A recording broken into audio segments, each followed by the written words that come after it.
Hello CBSE board students, कैसे हैं हम सब लोग। आई होप आप सब बढ़िया होंगे। This side Mohit senior, welcome back to our YouTube channel. And I know बहुत सारे बच्चे ऐसे हैं जो अपने रिजल्ट का इंतजार कर रहे हैं कि मैं पास हो जाऊंगा, कि मेरे इतने नंबर आ जाएंगे, क्या मेरे इतने परसेंट बन जाएंगे।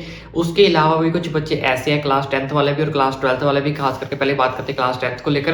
क्लास 10th वाले बच्चे ऐसे हैं कि जो अपनी स्ट्रीम को चूज करना चाहते हैं। वो सिर्फ जस्ट डिबेट करें अपने रिजल्ट का कि कब मेरा रिजल्ट आएगा, कब पता चलेगा कि मेरे कितने परसेंट बन रहे हैं, मैं उस हिसाब से अपनी स्ट्रीम को चूज करूँ। क्या मैं साइंस स्ट्रीम लूँ, क्या मैं आर्ट्स स्ट्रीम के अंदर जाऊँ, या मैं कॉमर्स स्ट्रीम के अंदर जाऊँ। तो लॉट्स ऑफ कंफ्यूजन उनके माइंड के अंदर चल रही है। तो अगर ऐसा कोई बच्चा है तो बेशक आपका कोई डाउट है तो ओपनली मुझे नीचे कमेंट करके भी पूछ सकते हो कि आपको कौन सी स्ट्रीम जो है वो लेनी चाहिए, क्या आपके लिए जो है वो बेस्ट रहेगी। तो आप ओपनली मुझे कमेंट करके भी पूछ सकते हो।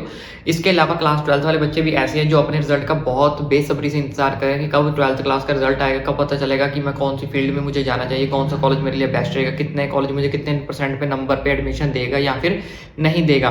तो आई नो बहुत सारे बच्चों के मन में कन्फ्यूजन चल रही है। एक साइड कुछ बच्चे ऐसे जिनको ये समझ नहीं आ रही कि मैं पास हो जाऊंगा, मैं इतनी शीट्स लिख कर आया हूँ। तो बच्चों कल मैंने एक वीडियो बनाई थी जिसके अंदर ऑलमोस्ट मैंने एमसीक्यू के मार्क्स आपको सब्जेक्ट वाइज बताए थे। जितने एमसीक्यू के मार्क्स मेरे हाथ लगे थे, जिन जिन बच्चों के सब्जेक्ट वाइज क्लास 10th के भी और 12th के भी, तो उसमें जिन बच्चों ने वो वीडियो देखी उनको तो पता चल गया होगा। लेकिन जिन बच्चों ने वीडियो को ध्यान से देखा होगा तो उसमें आपने एक चीज नोटिस की होगी। क्या चीज नोटिस की होगी कि जितने भी मैं आपको एमसीक्यू के मार्क्स बताए हैं उसमें हर सब्जेक्ट के अंदर हर बच्चे के जो है ऑलमोस्ट 10 एमसीक्यू तो सही है ही है। ठीक है, तो हर बच्चे के 10 एमसीक्यू ऑलमोस्ट सही है हर सब्जेक्ट के अंदर। जितने जितने सब्जेक्ट्स के अंदर मैंने उसके अंदर मार्क्स आपको बताए थे। अगर आपने वो वीडियो नहीं देखी है तो खास करके स्पेशली वो वीडियो जरूर देखना, जिसके अंदर मैंने आपको बताया कि आपके एमसीक्यू के अंदर कितने कितने मार्क्स जो है वो लगे हुए हैं एवरेज। ठीक है, उसके बाद जिसके अंदर बच्चों ने नोटिस किया होगा कि हर बच्चे के जो है वो 10 एमसीक्यू तो सही है, चाहे वो क्लास 10th का बच्चा है, चाहे वो क्लास 12th का बच्चा है, चाहे वो कोई भी सब्जेक्ट का बच्चा है। ठीक है, तो अगर हर बच्चे के बच्चों 10 एमसीक्यू सही है तो उसके बाद आपको ठीक है ग्रेस मार्क्स लग रहे हैं आपके। ठीक है, स्टेप मार्किंग आपकी हो रही है।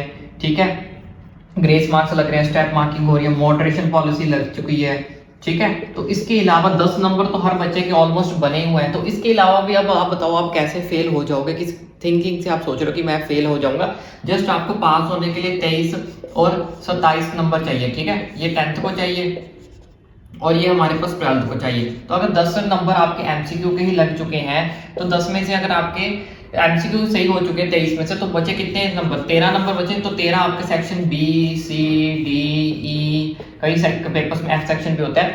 ठीक है, तो इतने सेक्शंस करने के बाद भी आपको सिर्फ 13 नंबर नहीं मिलेंगे। अगर हम सेक्शन में हर सेक्शन में बोलेंगे 3 नंबर इसमें, 3 नंबर इसमें, 3 नंबर भी आप लेते जाओगे तो 3 3 6 3 9, तो 6 से 12 नंबर तो आपके यही बन गए। 12 10 22 नंबर तो आपके ऑलरेडी बन ही रहे हैं। अगर हम कम से कम नंबर भी लगाकर चले, क्लास 12th की बात कर रहा हूँ यहाँ पे, तो अब आप बताओ आप कैसे फेल हो जाओगे कि हर स्कोर के अंदर आप 10 एमसीक्यू सही करके आ रहे हो, 10 नंबर आपको ऑलमोस्ट हर बच्चे को एवरेज मिले हुए हैं। उसके बाद बी सेक्शन में, सी सेक्शन में जरूरी नहीं है कि आप 3 नंबर से ज्यादा नहीं ले सकते, आप 3 नंबर से ज्यादा भी ले सकते हो। ये जस्ट मैंने आपको एक एवरेज बताई है कि कम से कम भी अगर आप नंबर लोगे ना तो 3 नंबर तो मिलेंगे। उसके अलावा फिर आपको ग्रेस मार्क्स मिल रहे हैं, मॉडरेशन पॉलिसी, स्टेप मार्किंग हो रही है।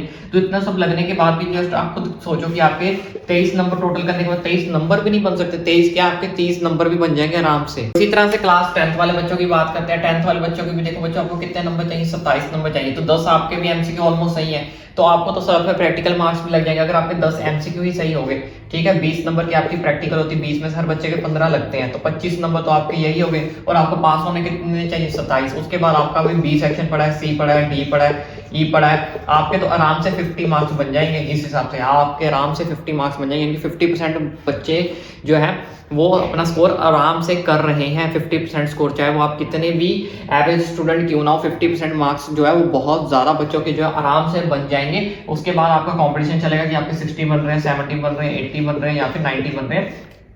चलिए वो तो रही बात की बात। यहाँ पे मैं जस्ट उन बच्चों का टेंशन दूर करने की कोशिश कर रहा हूँ जो सिर्फ ये सोच रहे हैं कि सर मैं इतनी शीट्स भर के आया हूँ, मैं इतनी शीट्स भर के आया हूँ, मैं सिर्फ ये क्वेश्चन मेरे से ये क्वेश्चन छूट गया, मेरा सेक्शन भी अच्छा नहीं हुआ, मेरे सेक्शन से अच्छा नहीं हुआ, मैं पास हो जाऊंगा। तो इस हिसाब से मुझे बताओ आप किस तरह से आप जो है खुद को मानते हो कि मैं फेल हो जाऊंगा। किसी भी तरह से आप जो फेल नहीं हो सकते, इसलिए अपने माइंड से इस टेंशन को स्किप करो, अपना रिलैक्स हो जाओ। खास करके क्लास 10th वाले बच्चे भी और दोनों क्लास 12th वाले बच्चे भी, क्योंकि क्लास 10th वाले बच्चे अब अपनी स्ट्रीम के बारे में सोचो कि अब आपको कौन सी स्ट्रीम लेनी चाहिए। कौन सी नहीं लेनी चाहिए, कौन सी आपके लिए बेस्ट है कि आपके इन फ्यूचर के अंदर किस में आपको सबसे ज़्यादा इंटरेस्ट है। उसके बाद आप क्लास 12th वाले बच्चों को भी मैं यही गाइड करना चाहूँगा, यही बोलूँगा कि बिना टेंशन के रिलैक्स होके अपना आने वाले फील्ड के बारे में, अपने आने वाले कॉलेजेस के बारे में, फ्यूचर्स के बारे में सोचो कि आपको कौन से कॉलेज में जाना है, किस फील्ड के अंदर जाना है, किस कॉलेज के अंदर आपको एडमिशन लेनी है, कौन सा कॉलेज आपके लिए बेस्ट रहेगा।